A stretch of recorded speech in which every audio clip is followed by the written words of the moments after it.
We are at the Women's International Leadership Forum, and there are amazing plethora of speakers and guests here.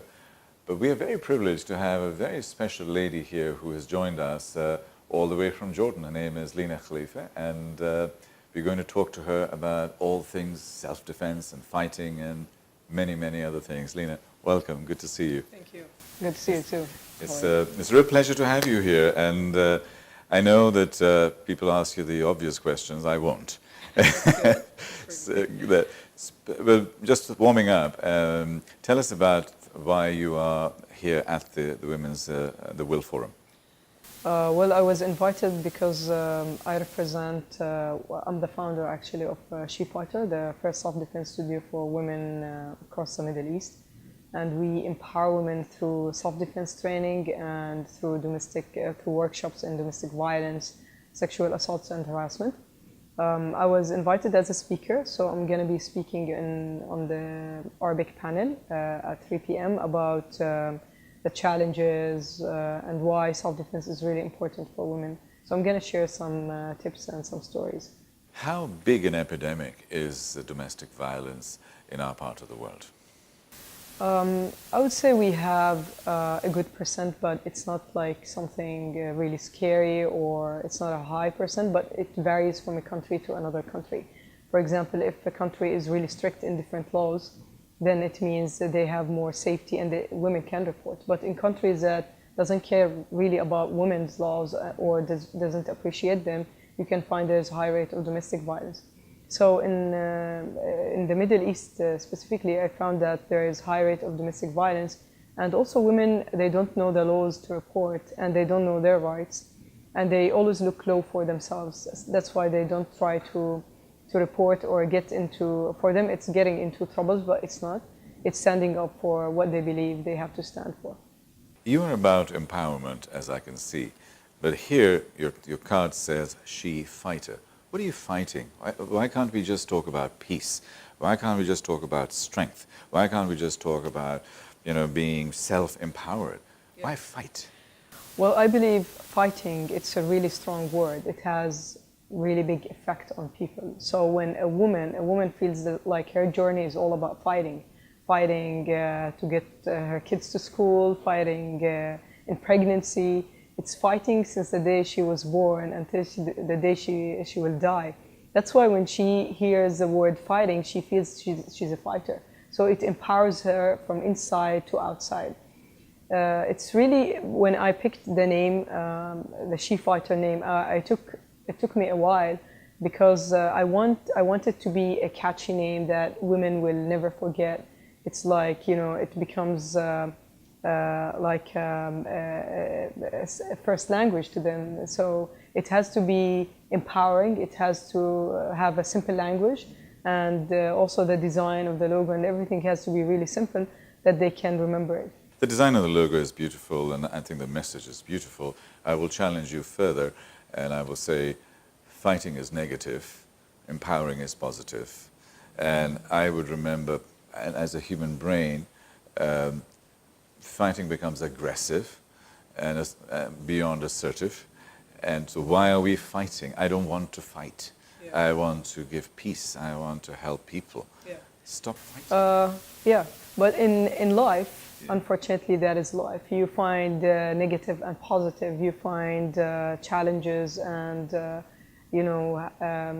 success. You always find positive and negative in everything in life. Violence is there. We can't deny that there is no violence in the whole world. We are born in this world, and there has to be more as a competition, as a fight, but as well as we can't just forget about the negativities in the whole world. We can't just say there's no war in the whole world, because there is. We can't say there's no violence in the whole world. So the word fighter doesn't actually, it's more with positive than negative. It's just more to show women, and of course anybody that reads it, that they can do this. They can go on life and they can challenge themselves. They're gonna face obstacles, that is life, but they have to go through this life. Tell us your story, Lina. What inspired you to do this, and why are you here? My background is in martial arts. I started Taekwondo when I was 5 years old. I got my black belt 3 Dan, and I won about 20 gold medals. Why I went into martial arts and why I stick to it, I would say that. Because it gave me confidence, it gave me discipline, commitment, responsibility to what I do in life. And it's the best stress relief sport ever. Like if you have any problems as a teenager and you go to training, it's better than going to drugs or just going out with your friends. So I found myself in that sport. I loved it. I was dedicated to it until I get injured in my knee. I couldn't continue on training and fighting and competing. So I started learning other martial arts like Kung Fu, and I learned boxing for like 2 years, kickboxing. I stopped going into competitions because I was not fast like before because of the injury. So when I was studying at the university and I studied French literature, my friend got abused from her father and brother, and she came once, all bruises on her face. And when I told her, you have to do something, you can't live like that every day, she said, I can't do anything. And when growing up as a female child, I always heard that word from females all the time, we can't do anything. But they can do many things. Were you bullied as a child? I wouldn't say I was. As a child, I loved to play soccer with the boys in the streets. Right. They always told me, you're a girl, you can't join. I once challenged the boys. I told them, if I score a goal, would you let me inside in the team? And they said yes, and I did, but they kicked me out of the team.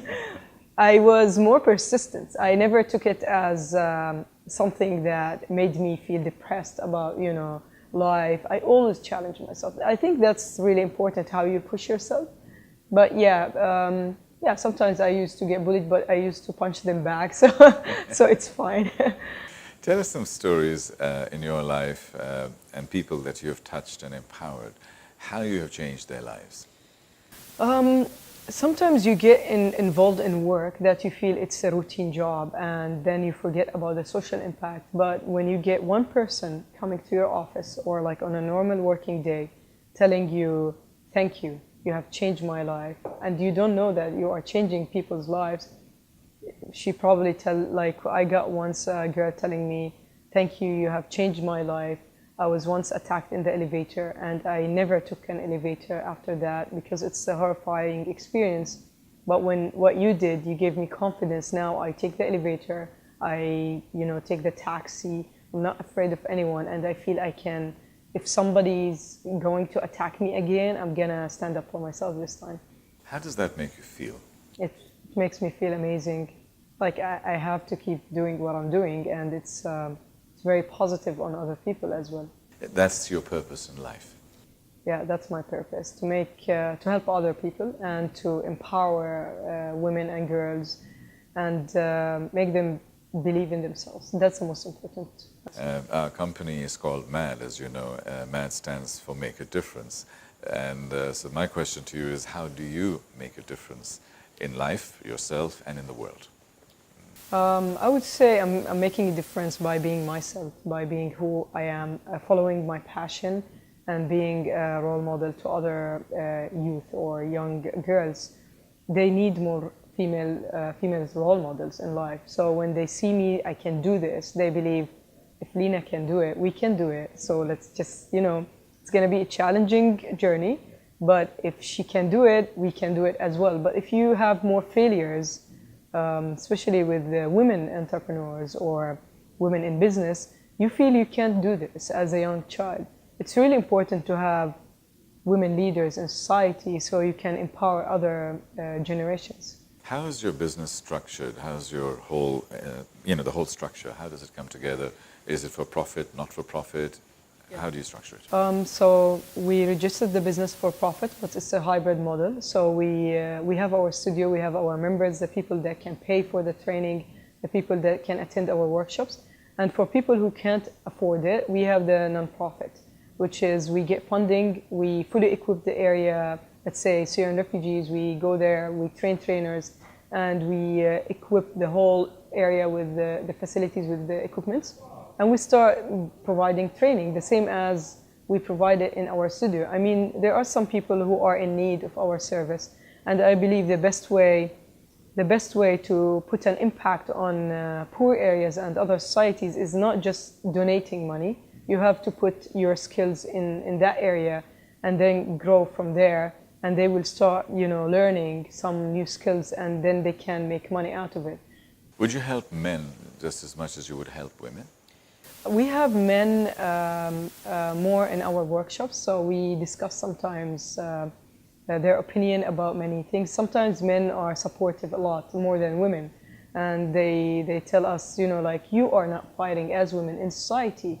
Why do we have to tell you that? And it's really good to hear different point of views.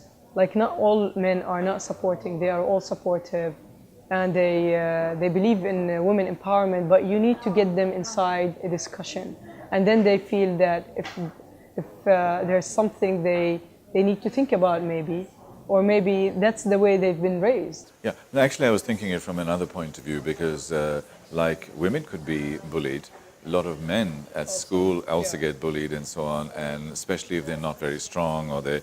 I got that a lot. Yeah, so I'm sure they would want to come in. We want to come to your classes. Yeah, I got lots of boys, teenagers, for example. They were bullied because they are not, into jiu-jitsu and fighting, and the culture in Jordan, for example, is like you have to be tough as a boy. Yeah.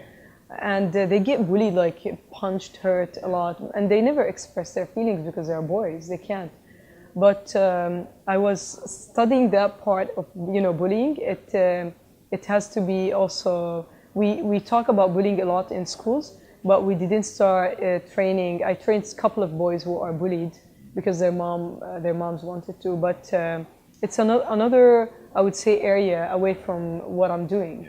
Because I think your work is so amazing on the physical side, but it's also very relevant on the emotional and psychological side. And that's why I asked you that question, because I think a lot of people have physical bullying and also mental bullying. Exactly. And so that could be another dimension. Sure. You spoke about fighting and martial art. Amongst the most admired martial artists that I see, they did a lot of meditation. They were about peace, and you have to have a center. Breathing, meditation. That's right. Do you do that? We don't do that in training yet. We had some yoga classes, sessions, but all our students were not interested. Like, if we have a yoga class, we have a fighting class, all of them will go to the fighting class. So we had to shut down the yoga. In other words, what you have to say is that you have to be peaceful from within, and that center, the core. If it's peaceful, then you fight better. Your thing goes much faster. And you can learn more about your body. That's right. I guess that's a second level for them. After they get all the anger on all the training targets, then we can probably I can add that to the training. Like, today it's going to be meditation. I hope they will stay quiet, because all of them are like youth, and they have so high energy. And my final question is about the Will Forum. What is the key message that you would like to give to the women here, the mothers here, and people who are impacting and influencing in companies? What is your message to them? What should they be doing? I would say just follow your heart. Make sure what you are doing is right. If you feel that it's not right, just stop it and do something else. Like, don't act you're going to live twice on this earth. You're not going to live twice. You're living one time. But if you believe in what you do, that's really important. You have to keep doing that. You can get bored at some point and say, I'm done with it. And how can they come and get your help, and how can they connect with you? Because I'm sure a lot of these women will resonate with your messaging. Yeah. What do they need to do? How can they connect with you? They can contact us through website SheFighter.com. We are on Facebook as well, SheFighter Official. They can find us easily on social media. We have so many also live streams, training on Facebook. But they can just drop me an email or a message, and I'll respond.